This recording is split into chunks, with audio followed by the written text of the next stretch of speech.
बुलेटिनमध्ये आपलं स्वागत करते। महत्त्वाची बातमी, राज्यात पावसाचा धुमाकूळ सुरू आहे। अनेक ठिकाणी पूरस्थिती आहे। नद्यांना पूर आहे, शेती पाण्याखाली गेली।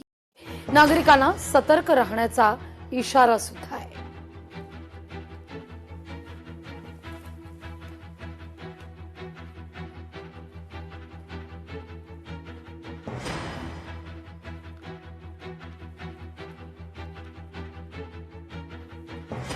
तर अमरावती जिल्ह्यामध्ये मुसळधार पावसामुळे पूरस्थिती आहे।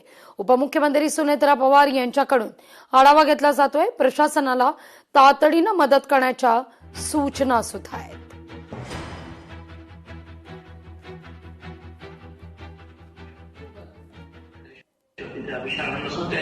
आणि तिथे किती लोकसंख्या आहे, केवढं गाव आहे ते?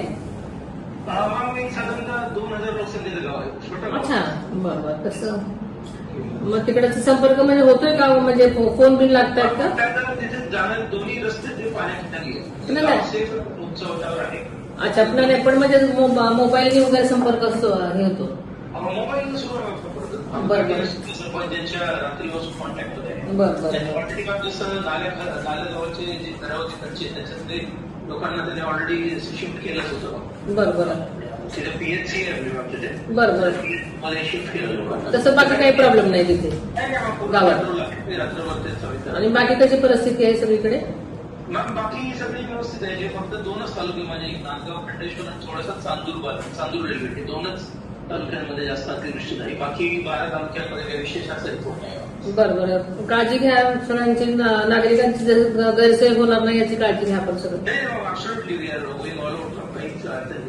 ओके, आणि काही लागलं तर फोन करा प्लीज।